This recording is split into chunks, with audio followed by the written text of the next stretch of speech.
moi, ma maison, j'ai été cambriolée 2 fois. Ouais. Ici, la nuit, ça sonne, ça circule. Hein. Ah, tout à fait. Toutes les nuits, enfin pas toutes les nuits, mais c'est très souvent. Cambriolée à plusieurs reprises, en cas de prochain vol, elle n'hésitera pas à se défendre toute seule. Oh, mais moi, ils viennent chez moi, je me défends. Hein. Ah oui, non, mais tout à fait. On me met en prison si on veut, mais moi, je me défends. Mais avant ça. Nous, on a travaillé toute une vie pour avoir ça. Ouais. C'est pas ceux qui font rien qui vont venir nous prendre ce qu'on a. Entre la sécurité routière et la délinquance de voie publique, les gendarmes de Bourgogne ont déjà fort à faire. Mais ils doivent, en plus, lutter contre les cambrioleurs. Là encore, la gendarmerie est en première ligne. Pas une journée sans vol avec effraction dans le secteur. Et ce soir ne fait pas exception à la règle. Pour une constatation de cambriolage. Arnaud et sa collègue Élodie ont l'habitude de ces situations délicates. Ils ont une petite inquiétude. Ce serait bien qu'ils polluent pas la Seine. Ils savent que généralement, les propriétaires ont la fâcheuse tendance à tout remettre en place avant leur arrivée. Ils privent ainsi les enquêteurs de précieux indices. C'est donc armés de leur mallette d'experts que les gendarmes vont à la rencontre des victimes. Ouais. Heureusement, cette fois, ils attendent sagement sur le pas de la porte. La scène est intacte. Bonsoir. Les victimes étaient de sortie ce soir. 2 heures d'absence fatale. Je sais pas quand est-ce que c'est joué, entre 7h55 et 22h10. Oui, parce qu'on puis apparemment que l'or. C'est l'or, des perles, tout ce qui est monnayable, les ordinateurs sont restés, le portable était branché en charge, ils n'ont pas pris. Arnaud fait le tour du pavillon. Il vérifie chaque entrée possible. Et pour lui, les cambrioleurs se sont introduits dans la maison par ces 2 porte-fenêtres. La difficulté, c'est de savoir par où ils sont passés. Moi, je pense que c'est l'autre porte, mais je vérifie au cas où. Hein. S'ils ont tenté de pénétrer ailleurs. Mais... il y a trop de jeux. Effectivement, les voleurs sont bien passés par là, laissant derrière eux des traces évidentes de leur effraction au tournevis. Et à l'intérieur, il y a d'autres preuves de leur visite nocturne. Le vin, c'était cette bouteille? Ouais, elle était sur notre vin de table, hein, c'est ce qu'on a bu avant de partir. Du vin pour enlever les traces ADN. Sur un 5 cambrios, donc ils font ça avec ce qu'ils ont trouvé. Là, en l'occurrence, c'est du vin. Il n'y a plus rien. S'ils ont eu cette précaution, ils ont certainement eu la précaution de... Porter des gants à minima, oui, je le pense. Tout à fait. Pour Arnaud, le vol est signé. Ce sont des professionnels qui ont frappé. Car à l'étage, les hors-la-loi ont même fait le tri. Ils sont vraiment concentrés sur l'or, ils n'ont pas touché aux guitares, pas touché aux montres. Ni au portable, ni au papier. Vous avez les passeports qui sont étalés par terre, la carte bancaire qui n'est pas touchée. Enfin, ma femme vérifie pour la sienne. J'avais pris l'habitude de laisser une lumière allumée. Il paraît que ça les dissuade un peu et je suis pas partie. Une précaution oubliée qui lui a coûté tous ses bijoux. Je laisse récupérer la bouteille, je vais aller voir en dessous. Malgré tout, Arnaud et Élodie ne désespèrent pas de dénicher quelques indices qui permettraient de remonter sur la trace des voleurs. Et si les cambrioleurs avaient commis des erreurs, en prenant cette bouteille à main nue ou en laissant leurs empreintes digitales ou leur ADN sur des tiroirs? C'est simplement de l'eau physiologique qu'on met sur un écouvillon.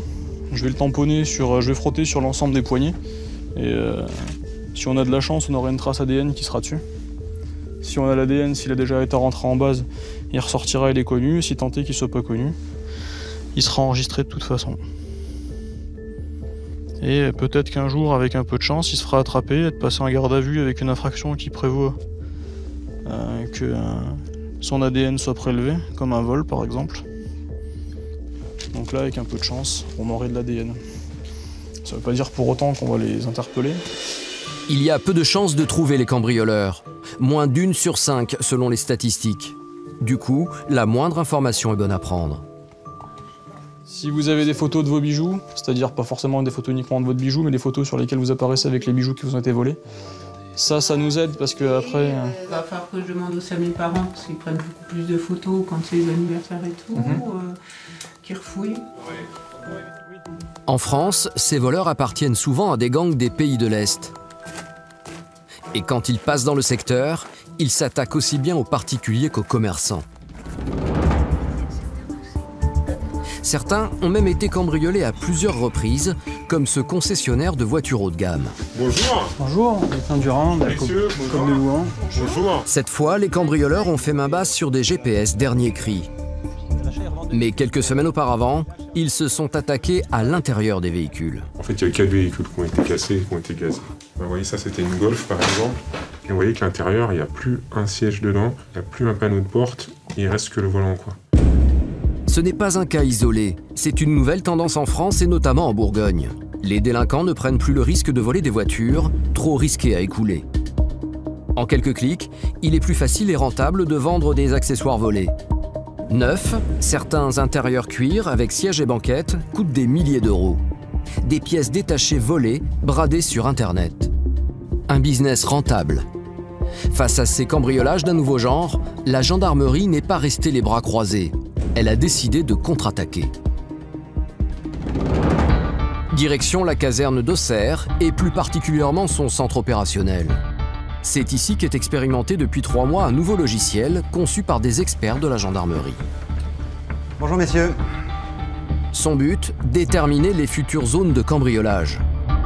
Ce logiciel nous permet par ailleurs de pouvoir confronter ce que lui avait prédit avec ce qui s'est produit réellement. Donc pour prendre l'exemple de la communauté de brigade de Toussy, vous pouvez voir les zones de chaleur qui étaient prédites et on s'aperçoit qu'à peu de choses près, les faits qui se sont commis, ce sont les petites gommettes, ne sont quand même pas très loin de ce que le logiciel avait prédit. Le secteur de Toussy est justement pointé du doigt. Du coup, les gendarmes multiplient les patrouilles dans les environs. Un simple portail ouvert, c'est suffisant pour alerter Régis et Anne-Éléonore.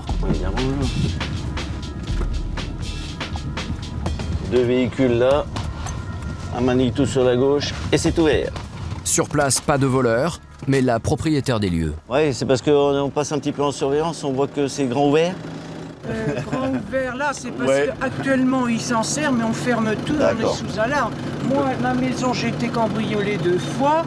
Ici, la nuit, ça sonne, ça circule. Hein. Ah, tout à fait. Toutes les nuits, enfin pas toutes les nuits, mais c'est très souvent. Cambriolée à plusieurs reprises, en cas de prochain vol, elle n'hésitera pas à se défendre toute seule. Oh, mais moi, ils viennent chez moi, je me défends. Hein. Ah oui, mais tout à fait. On me met en prison si on veut, mais moi, je me défends. Mais avant ça. Nous, on a travaillé toute une vie pour avoir ça. C'est pas ceux qui font rien qui vont venir nous prendre ce qu'on a. Hein. Tout à fait. Moi, je me défends. Je vais pas les tuer. Alors, ce que je vais vous proposer, c'est qu'on vous défende aussi, madame. Ce que je vais vous demander de faire. J'y crois pas. Oh, mais ils ont trop de territoire.